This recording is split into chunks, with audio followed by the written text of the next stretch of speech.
welcome to this week's Fibro section. Look who I've got. I've got a friend. So hello everyone. So Evie just follows me wherever I go at the moment. So Evie's coming to do the Fibro section with us, aren't you, darling? Eh? So I've been a poorly girl. And look at the state of me. I look like Phantom of the Opera. Oh, she can hear something outside now. Right, okay, let's get on with it. Now this week's Fibro section, there's literally, it took me nearly 2 hours to research this week's Fibro section. So there's a lot to get through, and it's all about skin, rashes and acne with fibromyalgia. So I know I'm going to be looking at my book again.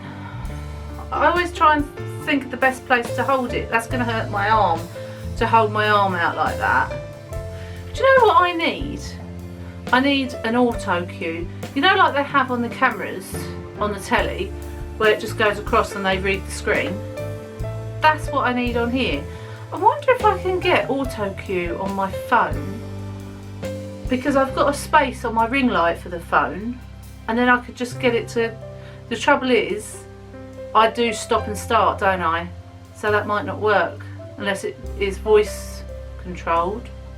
I'll look into that. I'll look into it. But for now, I'm sorry that I'm looking at my book. But as you can see, if I held it up here, you're not going to see me at all. That might be a bonus to you. But you know, it is what it is. Let's get on with it. Fibromyalgia is not forgiving. I think you can all agree with that. And one of the lovely symptoms, sarcasm, this illness likes to give is itchy skin and acne. This week, as a follow on from last week on lumps and bumps, if you haven't seen that, I'll link it. I look at why it causes our skin to break out and what we can do to help. Interested? Are ya? Are ya? Well, then you can go ahead and subscribe if you've not done already. And then click the little bell so you receive a notification of every time I upload. So let's deal with the itch first, shall we? If you have fibromyalgia, your brain may send itch signals to the nerves in your skin. This can cause the skin to become oversensitive, triggering a sensation of itchiness. Repeatedly scratching your skin can cause a rash. Right, so after I've said that, anyone starting to become itchy? Because I am. I just want to scratch my back now. Like, I'm starting to become all itchy. Someone described their experience as, my skin is always so itchy.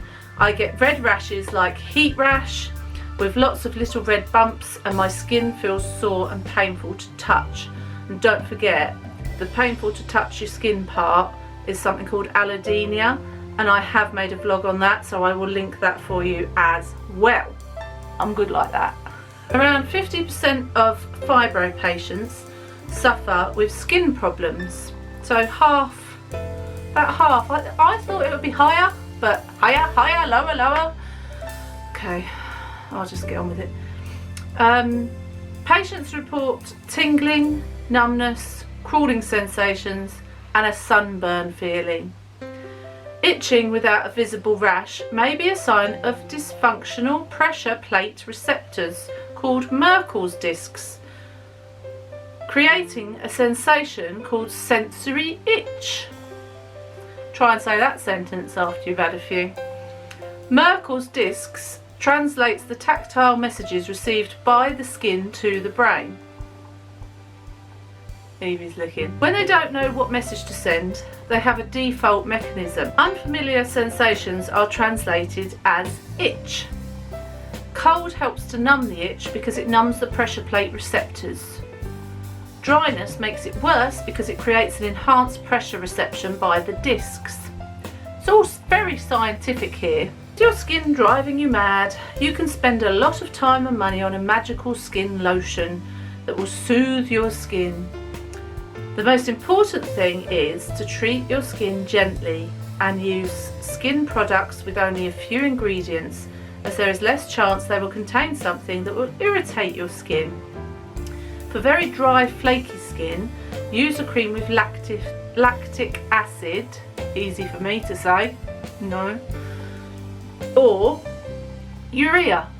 Now, you are correct, urea is a form of urine, but it's supposed to be very, very good for the skin. For example, I'm not saying wee on yourself, by the way, don't do that. Cocoa and shea butters, so you can get them anywhere, can't you? Any supermarket, cocoa and shea butters are everywhere, and they're quite reasonably priced as well. It can be a process of trial and error to find what works best for your skin, but remember, the most expensive option is not always the best. But I do agree with the urea cream, because that's the one I use on my feet. Let me get it. Now, I know you can get this from Amazon. Let me put the book behind. That's what it's called. I will try and link it below for you on Amazon. Now, this doesn't help, it's not for all over your body. This is a heel cream. So I use this on my heels every night, and it does contain urea somewhere. Yep, urea. It's got all of the things that it said in there, and it's the only one that helps my heels. My heels are like blocks of wood otherwise. Lovely. A good tip is to apply the cream after coming out of a warm bath or shower. That's what I do every day. After I've had a shower, dry myself, apply my cream. Put the tube of cream in the warm water while you are in there, so it applies easier and soaks into your skin quicker. I never thought of doing that, so I suppose you could just lay it in the shower if you're having a shower, and the warm water will basically make it more easy to apply. Or if you're in the bath, pop it in the bath with you. Here are some other tips on what to avoid. Harsh toners, cleansers and alcohol wipes. Commercial wipes loaded with chemicals. Irritating plant extracts such as mint and citrus. Skin peel treatments. Baths that are too hot, which will make your itching worse. The temptation to pick, squeeze, scratch or rub.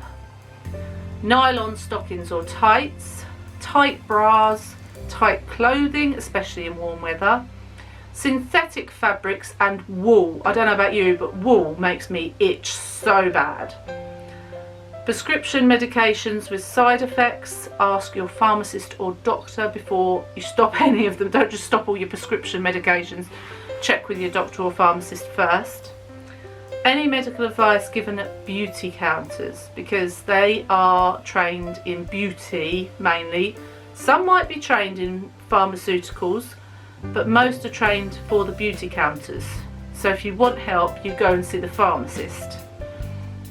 What to try? A warm, not hot, oatmeal bath. A cold compress to help numb the area. Antihistamine medications, I take a Loratadine daily, and again I will link them for you in the description. Cortisone sprays or creams. Keep skin clean and well hydrated, and by that I mean drink lots and lots of water, as well as moisturising your skin. That's moisturising your skin from the inside out. Moisturise regularly, funny that. I use E45 cream after every shower, like I say, on the dry parts of my skin. Now, the itchy, dry parts of my skin I get are on each hip. Weird, I know. My boobs, I get very dry, itchy skin on my boobs, so I put them all over there. My arms, as you know, I suffer with that thing that I can never remember the name of. I'll pop it up now. And where else do I put it? Oh, and if I've shaved my legs, I'll put it on my legs. But I think that's it. But otherwise, I'd put it everywhere. And it takes the itch away for me. It might not for you.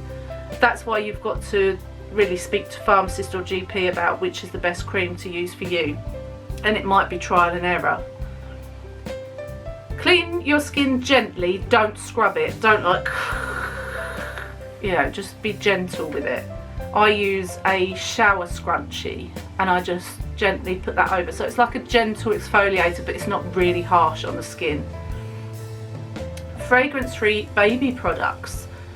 I have thought about using baby products before, to be honest, because Poppy had to use baby products on her skin for a long time, and it's only just now that she's now using what I use, because I use all unperfumed stuff, you know. Loose fitting cotton underwear, light cotton bed sheets and clothing, and a cooler bedroom at night. I don't know about you, but I can't stand, so I just thought she was going to scratch herself then. I can't stand sleeping in a hot bedroom. I can't bear it. And this is a side note, completely nothing to do with skin, but have you noticed the amount of daddy long legs there are at the moment? Oh my goodness. And because we're in a bungalow, like if we left our window open, we'd have an influx of them at night. So we've had to have our window shut, and I always sleep with the window open. So I've been so hot and stuffy, but that's not good for your skin either. So try and be as cool as possible. Wash clothes in a mild detergent. In the UK we have a detergent called Fairy, and that's the mildest I think you can get. I don't know about other countries, I'm afraid. A good sun cream, so find one that isn't going to irritate your skin. Useful supplements to take. Vitamin C for bruising, vitamin A for skin irritation, vitamin D for skin irritation, and vitamin D is very good for your immune system as well. Zinc for skin repair, and colostrum for body repair. Now I thought colostrum was that first milk you get in your boobs once you've had a baby. That's called colostrum, isn't it? So when I read that I thought, well, you've got to go around and find someone's milk, you know. There must be like herbal tablets. If I can find them, I will link them. I will try and link as much as I can for you, but you can do some work for yourself too. I will try and help as much as possible. You are certainly not alone if you struggle with intense itching, red rashes or bruising. These are not symptoms you would naturally link to fibro, but it is all interconnected. Immune system activity beneath the surface of your skin may cause a rash, although there is no research to confirm this is fibromyalgia. In this case, your immune system believes that proteins underneath the skin are foreign invaders. This can prompt your immune system to release histamine. No. Sorry, I had to intervene there. No, otherwise you'll have your comb back on. Might as well put a comb back on in a minute, she's stressing me out. Right, where was I? This can prompt your immune system to release histamine, which increases skin sensitivity. This can cause the appearance of a rash and itchiness. Chemical imbalance. Neurotransmitters are responsible for controlling communication between your brain and body. If you have fibromyalgia, abnormal levels of neurotransmitters, dopamine and serotonin in your brain may contribute to itchiness. More science! Medication. A fibro rash is most often caused by medication. Different medications can be prescribed to help reduce symptoms of fibromyalgia. Occasionally, a rash can develop as a reaction to these drugs. You can also develop a rash if you're allergic to over-the-counter medications like ibuprofen or Tylenol. Consult your doctor if you suspect an allergic reaction. So like I say, never just, well, if it's like ibuprofen, you can stop that, but if it's a prescribed medication, always ask your doctor or pharmacist first. Light sensitivity. Fibromyalgia can sometimes increase sensitivity to light. If you have this symptom, sun exposure could cause skin soreness and a rash. Drink plenty of water, like I've said. Keep your body and skin hydrated. Don't scratch a rash. The more you scratch, the more itchy the rash will become. And for a tip there, if you can't stand it and you keep scratching it, put gloves on. Put some like disposable gloves or anything like that on to stop yourself from scratching. Never ignore a rash that worsens, doesn't improve with treatment, or is accompanied by other symptoms like a fever or difficulty breathing. Get help straight away. A persistent rash can be a symptom of another disease such as lupus. Discuss your symptoms with your doctor. They can arrange further tests if needed.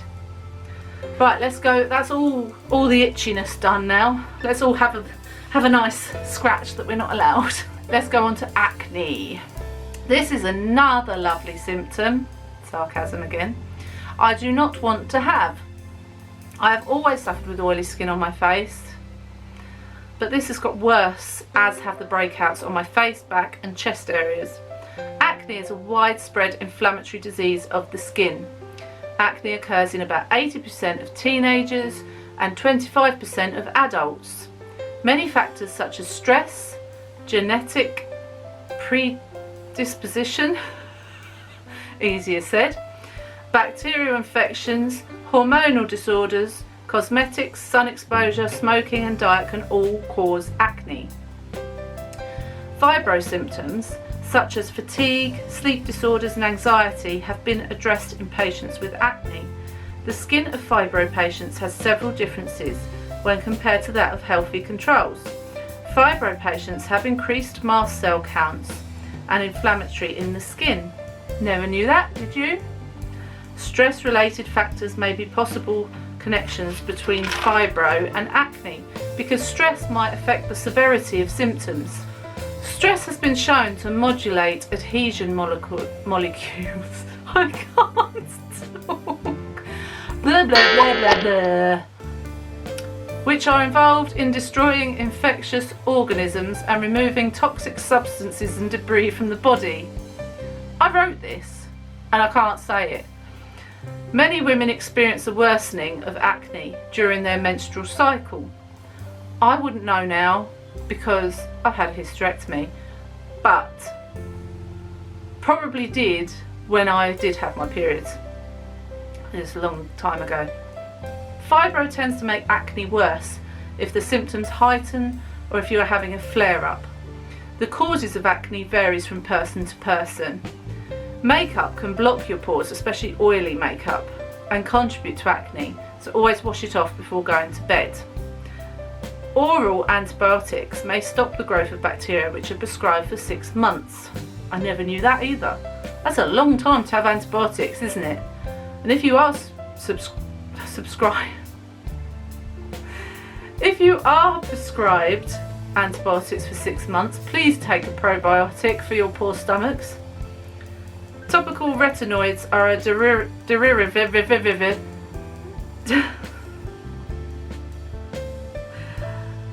How do you say that? Derivative. Topical retinoids are whatever that says, of vitamin A. This is the content you signed up for, okay? I'm just putting it out there. You've signed up for this. All credit to you. They unclog pores and prevent whiteheads and blackheads from developing. I take a daily tablet called Blemless, which I will link below in the description, and it does help, but it's quite expensive. It's about £20 a bottle, which is about a month's worth, I think. You only take one a day, and I do still get breakouts and cysts on my skin from it, but nothing compared to when I'm not on it. So it does do something. Another good tip is to try not to touch your face. This is a classic one for me. I find I touch my face a lot in the evening when I'm sitting there and I'm watching telly and I'm just like trying to feel for the spots that, you know. Just stop touching your face because the oil and the dirt from your hands is going on your face and clogging your pores even more. So in current times, mask acne is quite a big thing now. But what I can suggest for that is, one, you wash your mask after every single use, and my battery's flashing, I knew this was going to happen. And also make sure you use like a facial wash with antibacterial purposes, or like use a exfoliant. I use an exfoliator twice a week and a tea tree oil wash otherwise. Know what your skin type is to get the right products to use. Moisturise your face and skin. CeraVe is supposed to be very good. I'll try and link that in the description, but looking at some reviews, that's mixed. Limit sun exposure, which can produce more oil and block pores. Don't pop the spots. It can cause scarring or infection and increase inflammation. Try tea tree oil, but be careful because Holly is allergic to tea tree oil. So if your skin becomes red and inflamed like it did with her, just stop using it. French green clay is an absorbent clay with healing abilities, and I'm going to look at this. I'm going to look and link some if I find it for you, because I want to try it myself. I've never heard of it. French green clay. Avoid high glycemic foods and drinks like chips, white flour and soft drinks. Reduce stress. Check out my video on stress, I'll link that for you. Speak to your pharmacist or GP is the bottom line, isn't it, if you need further help after this. I hope this has been helpful for you. Thank you, trusted notepad. Now, I think I need to lie down in a darkened room with Evie, but my battery's flashing, so I better be quick. Don't forget to give it a big thumbs up. Leave me a nice comment. Let me know what you do for your itchy skin or rashes, or how you treat them, if there's anything different to what I've already suggested. If you think this vlog's helped you in any way, let me know that, because that would be great. And if you're not subscribed, please do so, because that helps my channel to grow and to reach more people. I'm doing like a thing there. Right, I will see you all on Saturday for the weekly. I'm now off to edit this, and it's going to take me forever because I've got so much to link in the description for you. So take care, love you all lots, bye.